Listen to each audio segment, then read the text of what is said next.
Hello, everyone. It's Adam. We are not in the Hoosier Garage, but we are next to the Hoosier Garage. I'm just attempting a live feed here on our channel. I've noticed it's a very popular thing, but mostly for people that have many more subscribers. So it's more of a test run just to see. We have almost 200 subscribers, so very low, but we appreciate every one of you. And we're just kind of seeing, who's out there. We got Lunar. Hey, what's up, buddy? You're the king of the live feed, I'll say. Awesome. And just see if anybody else shows up, if we have enough people to even have a conversation. If not, that's absolutely fine. We'll just press on through and we'll wait at a later date. I am kind of between videos right now. We had a drawback on our project. Hey, Fixed Drive Ridefly. How you doing, buddy? And Hornet's Nest, Lunar, yeah. You have a little hornet's nest problem. I have a wasp nest back in the shed where the duster is, and I was back there about 20 minutes ago. I was looking at that and realized they are starting to build a nest up in the roof. They like to do that, and I cleared all that out before I put the car in there. So, yeah, I'll go back there and scare them out later. Anyways, I'm between projects. The van this past weekend had, well, let's just say I went and bought a new can of primer, epoxy primer, because we're in the middle of that series. And I went ahead and bought some color and got that. We have our reducer and our hardener. And I got out to the shop Saturday after I picked all this stuff up and realized there's one thing I forgot to get during the week, and that was my Eastwood rust encapsulator, which I've been taking for granted because I had 4 cans that I've went through since I started restoring this beast back in January. So I had to pretty much scrap the Saturday work on the van, and so it's been setting.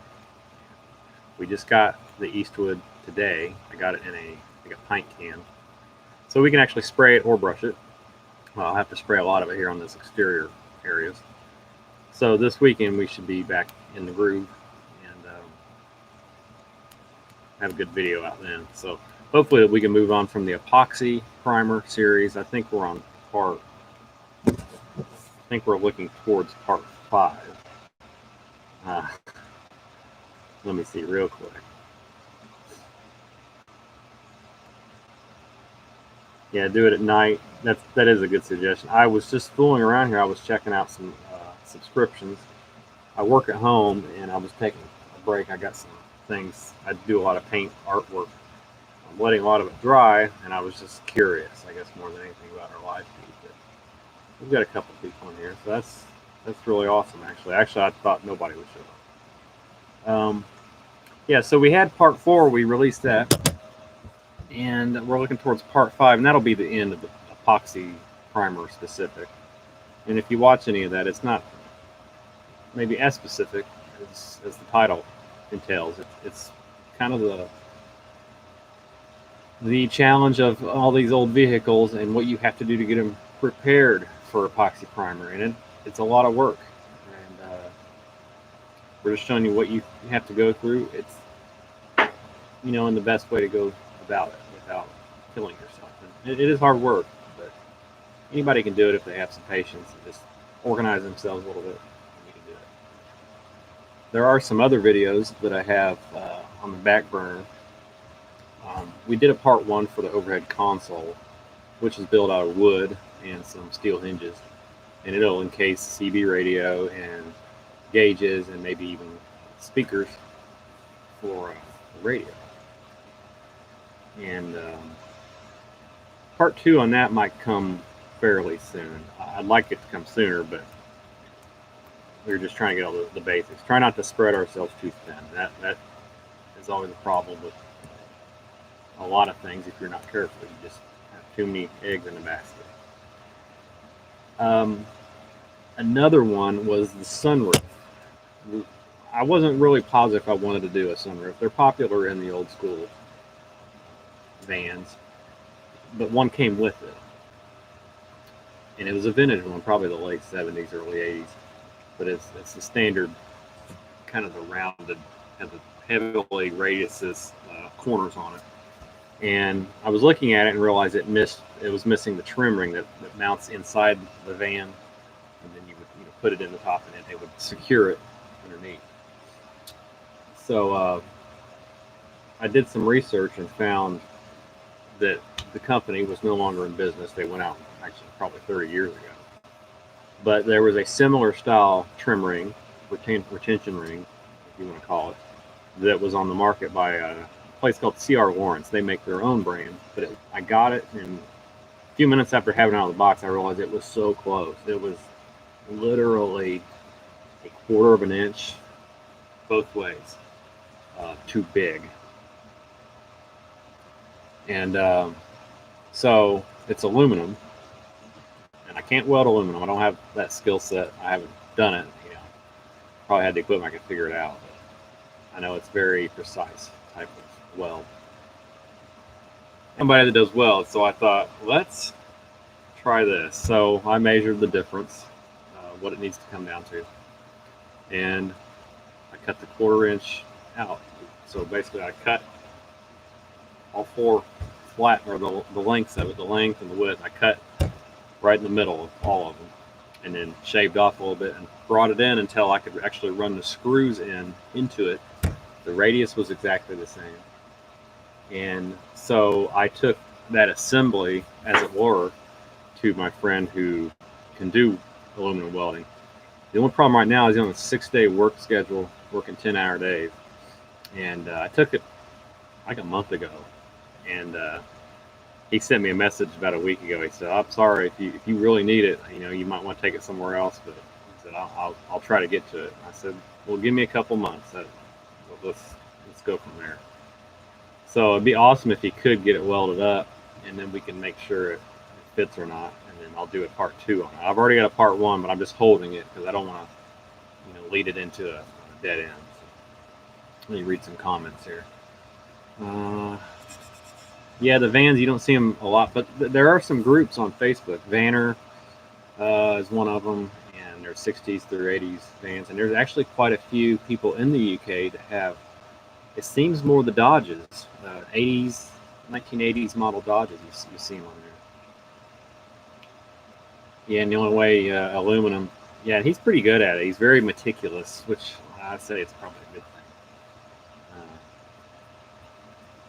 So yeah. Hey, so we got 4 people.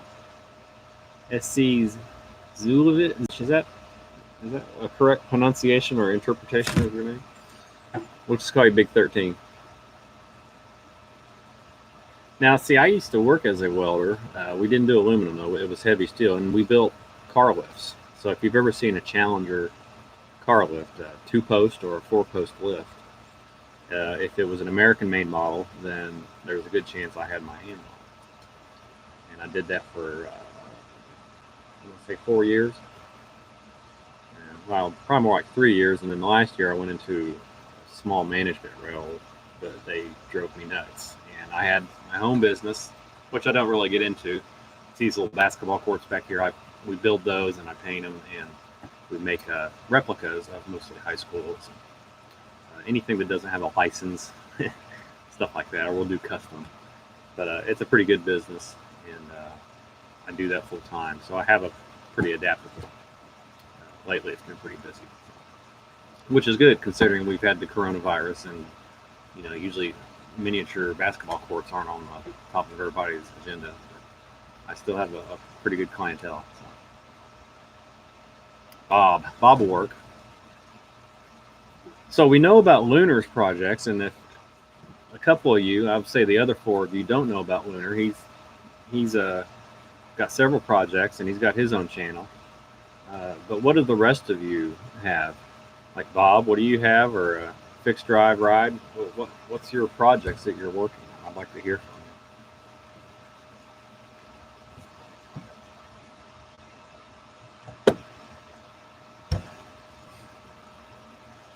I'm actually surprised we have 5 people in here. It's amazing. I'm gonna check the stove. I have a pot pie in there. One second.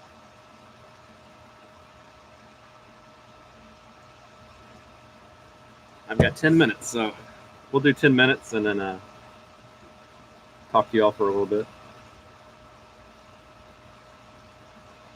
Portland, Oregon. I had a Camaro, and I haven't featured it. I don't have any video of it now because when I sold the Camaro that I had, it was an '81. And I'm not really a Chevy guy, but I did experiment with it, let's say, for a few years, and I did the 5.3 LS swap in it. Bugs flying out there. And I sold it back in December, and it went to Tacoma, Washington, in the Seattle area, which I put it on eBay, and eBay's just a racket sometimes. But a guy kind of swooped in afterwards. He said, "I'm interested in the car."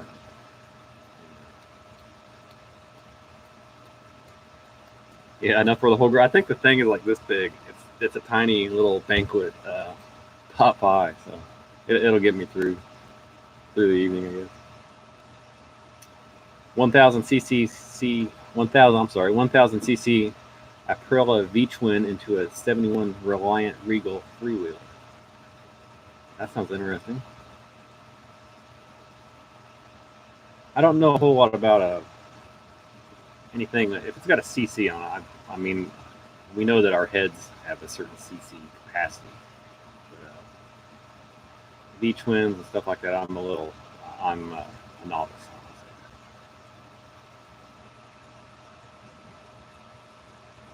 What's up, TNT? Thank you. I try to do quality work. I know some things I do might not be a mainstream method, i.e., how I do the Eastwood product. I use it the way most people use 450, but I do try to push the limit of what I can get out of the metal work before I result to that. So I just try to do the best, and hopefully, if it helps somebody, because I wouldn't call myself a great body guy. I don't like dealing with dents, and I'm not a great engine guy. So I guess it's a jack of all trades sort of thing. I'm pretty good at putting together the cars, though, and hopefully I can showcase enough of that so you'll see. There's a couple videos I have on my archive. You'll see a purple '73 Duster. As far as I painted that, I did the interior, I put the engine in, I built most of the top end on it. We put the rear end. A lot of acquiring what you need and assembling it and getting it to work, working out issues like that. So, hopefully you can see me do that, and it'll instill some confidence in many of our viewers. So, 130 that bulk horsepower, 100 foot-pounds of torque. That sounds pretty good. 450 kilogram fiberglass car. All right, we'll have to check that out. Make sure I pull you up, and then it'd be better if I did it on here. What was funny? What's strange about YouTube, and I've been on here as far as putting videos up since the 1st of January. That's when I uploaded my first one.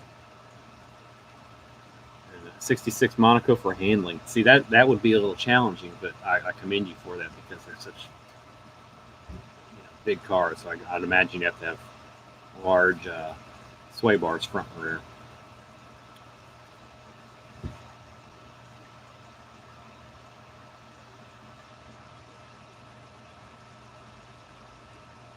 This text message up. Let's see. I'm on YouTube here. But anyway, about the YouTube, the strangeness. I post my videos either 1 or 2 a week.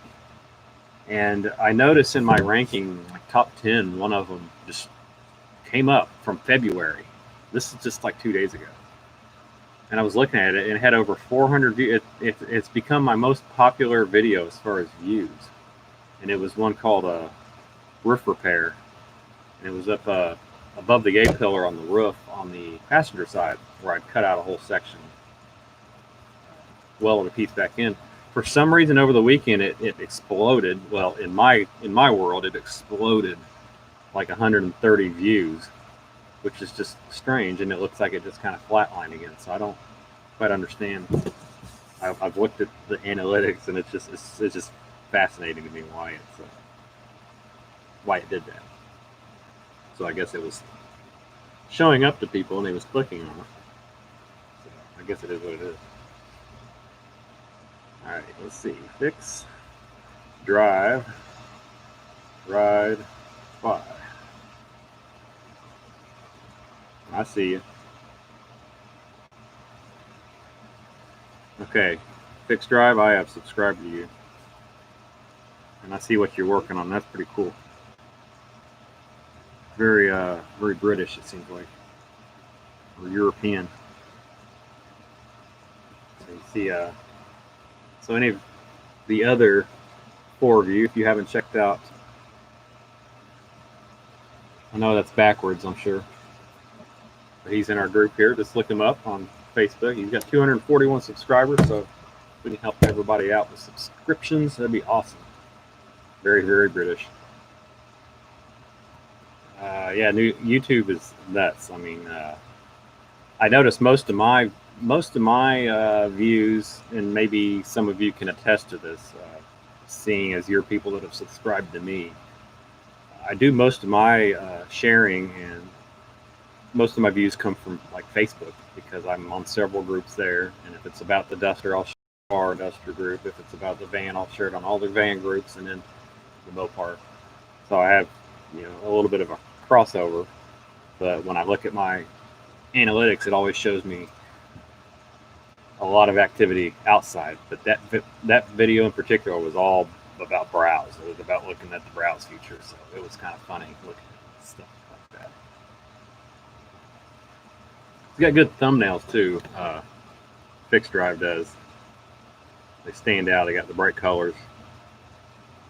And ultimately, if you can grab somebody's attention, then you're doing really good. And I think that really does do that. That's kind of why with mine, I do that red and yellow, and I put my logo on it. I just try to make it whether you like it, like me or not, you'll be able to recognize me. So that's very recognizable. Free app. Now I just use, which most people would use, Photoshop. I have an older program called Paint Shop Pro that I've used for years and years, and it's like second nature to me. So I use some templates that I've made and build them out. It's really windy here today in Indiana. Let's say that. We had a trash can sitting out back right behind the door here, and it started blowing all over the driveway. I had to go out and chase it.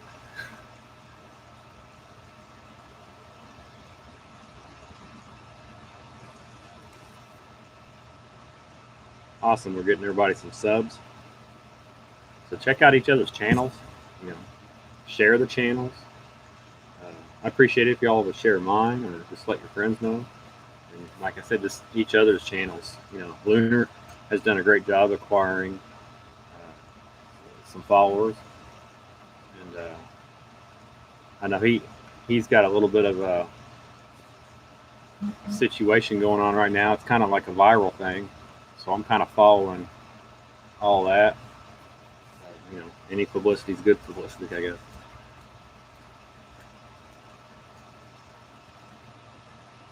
And I just got a sub from, maybe it's one of y'all. Let's see, Darth Reven. If you're in here, I appreciate that. It's awesome. There you are.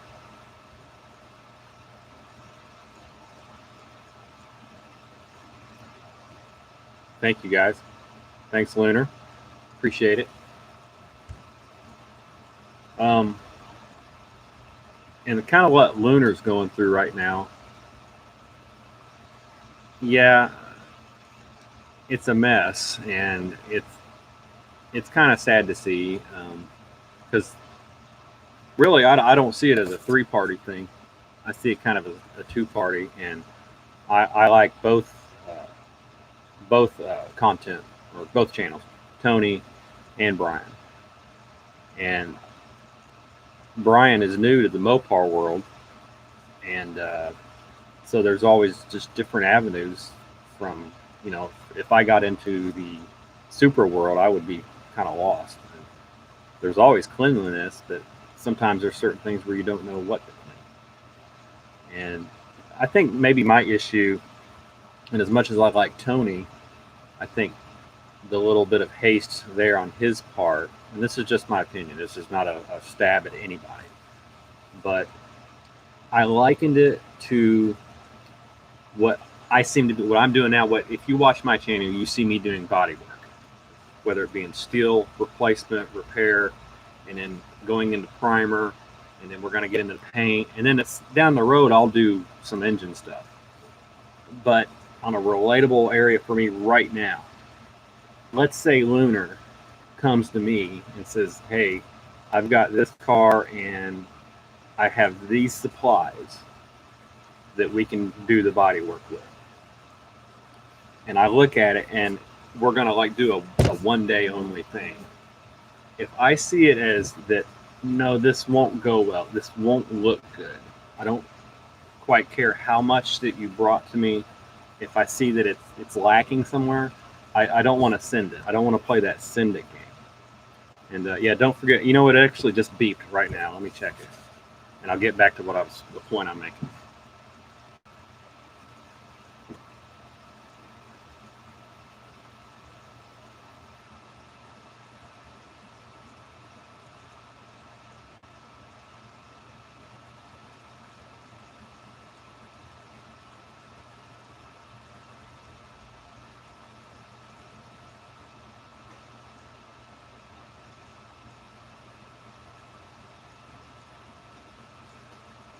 All right, you got to let it sit 5 minutes now.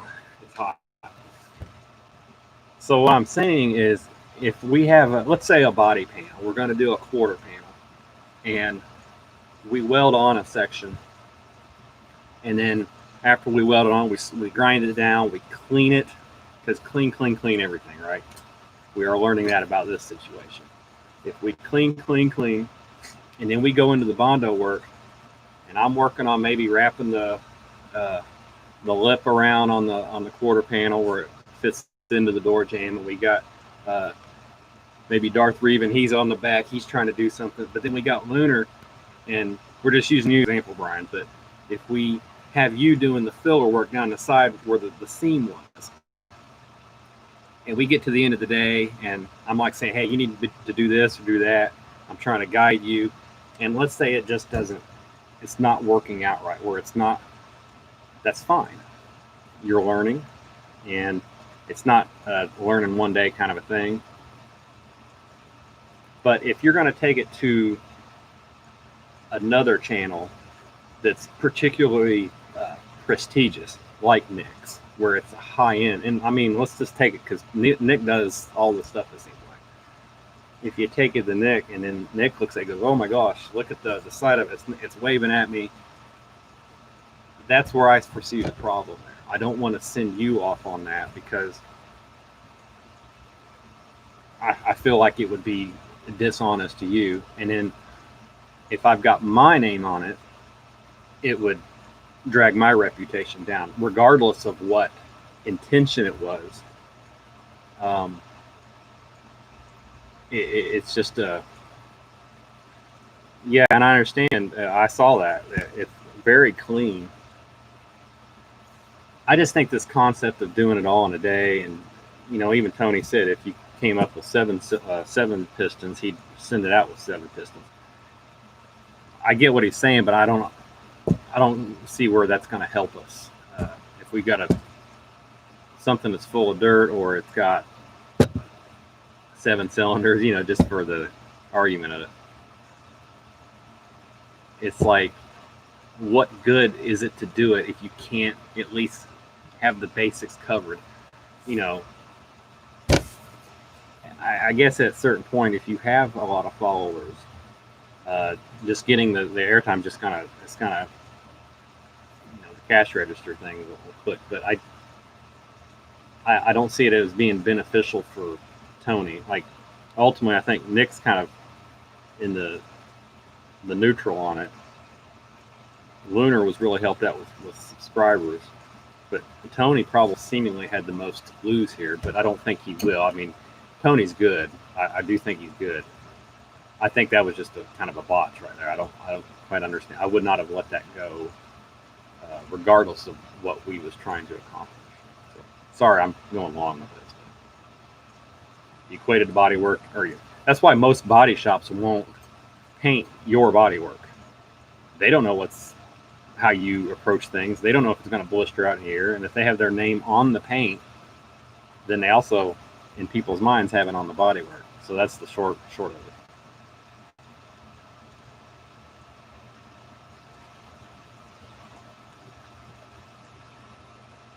Yeah, and Nick at one point just said this should have been hot tank. It's like, to me, that's, and I heard Tony a couple of weeks ago say, "Oh, you don't have to hot tank them; you just power wash them." I did not agree with that. Do I still watch Tony? Do I still like and agree with a lot of what he says and does? Yes, because he's been there, and I've seen a lot of what he's, and I know where he's going with it. That I don't personally. I'm going to go a different direction. I would have it hot tank and then do my budget build, because I think that's an essential thing. And that's why even I told Lunar what I would do at this point. I would tear it back down, and if it meant that much to me, I would tear it back down and hot tank it, and then go forward, get the lifters and all that thing, because ultimately you're going to rely on this engine if you're going to make a driver out of that car. But I just hope that everybody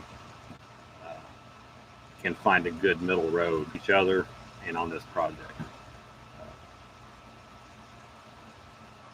Yeah, because I mean, you watch Nick. It's a very.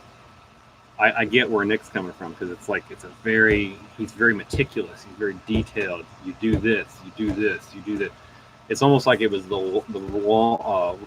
wrong collaboration. If you and Tony was going for, like, as amateurs, going for the budget build, but as high quality as you could as possible, trying to just establish a budget and go, okay, we're going to hot tank it because you got to hot tank it.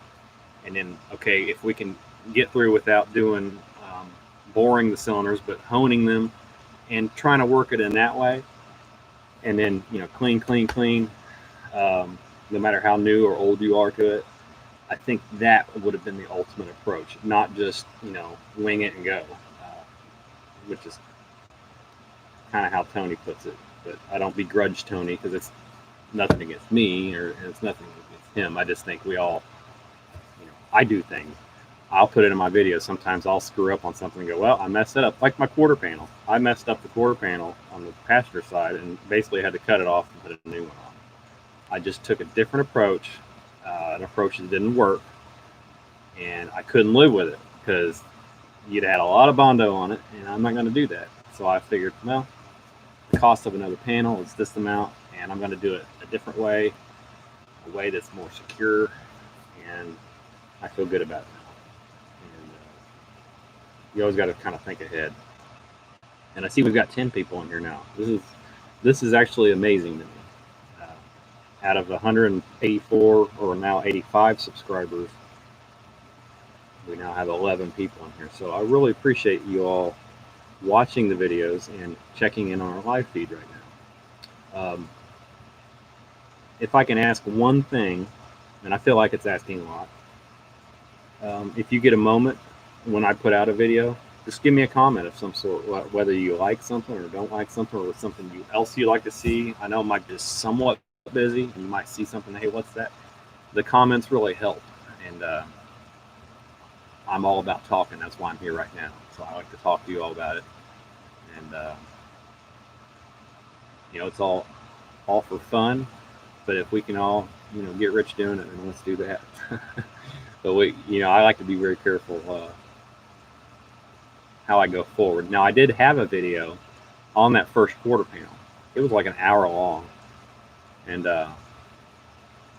after I couldn't get it worked out, I tried dealing with the warp. Had some warpage in it.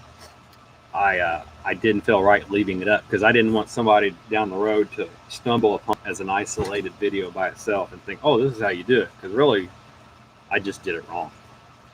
And so I just completely removed that video and did another one and explained that and said, well, here's the situation, and then went forward with it, and it turned out really good. And we actually tried a new method, and that was panel bond as opposed to all welding. So I was able to explore a new product, a very modern product that works just as good and better maybe for the old cars, and trucks and vans and all that stuff.